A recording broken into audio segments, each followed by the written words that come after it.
keenya barach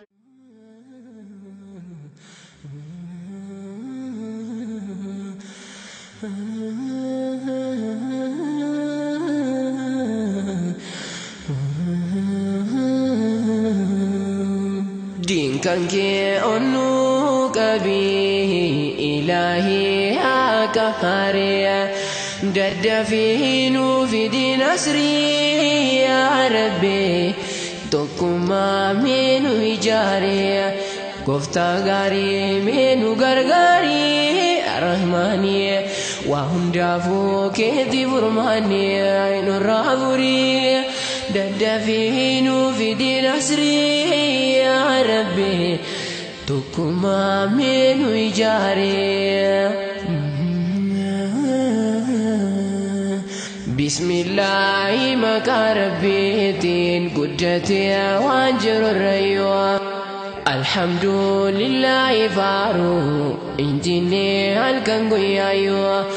galani ya rabbi sumafatu ya gofta bikum sabkai hujru anta wahidul adu ilahi ya jabbaru anta ya ghalikal kauni dufati sigal jumaru alkangu yati sensise dirsise barisi sugai homaru ka amri asifa chobe walgabe gakabe unda jijiru ya kambe kuya danama wan kalbi ke sajru yani kenya baye rabbi ko kanati bekne injiru nuguti mesikarana ya kadiru amin jinni akahundulum direru assalatu wassalamu ala nabiyyi ahmad mukhtaru ahli fi saba isani salafa aftabi amaru unduma waradin jaru ya rabbi nagaya rahmatak ittirabi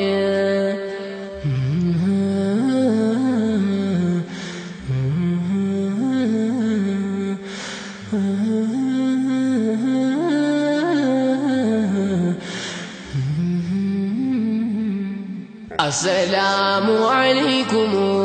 مسلما يا مسلم تتي نغانكو إزناغو بكما هاجرتنيتي ديرا في دبر همرتو مسلما كانتاتي هندا جرادا جرو بريدا غمچو injinne gandalacho nubada si rabbin giya dinisa kana bareda kawahu zatin kitone gamachu hirunda ifa yomi yu hindamne nukene rabbin gudan dinkanan menu milkezi ya rabbi أنا في مسلمة وندا يا هدا يا أباك يا بولا يا أبولتي إرقاكو أزمترا وانتنا ما هدوستي كان سيف كيني إلهي ديني غاري أمنتي دي ربي بغارغتي كن كنا دوم ربيتي هدودا كانين أرغتين غلطون فدن مئتي الحمد لله ربي أغفتا غلاني كيم بديني أبولاكو نمدين كان هنكمني إلالتي يوغرتواتي دين كان كغبو وجي مداليل هلو البرتي Esuma walite dufa fakenya aka eva dukanate erga rabbi nulate kabana jabe sinete damsi kotis kanada nanage fado hasete din sate sirriya dawe halkani vego yate amalu bunkenya baerate olkamne jabachuu diine rabbitti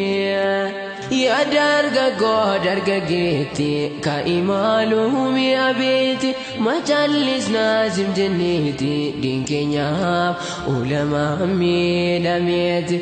ilaahi haa qahariya dhabamsiisuun dhuma shariya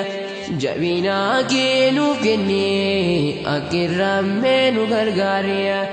daddafii nuuf fidi nasrii yaa rabbi tokkummaa miinu ijaari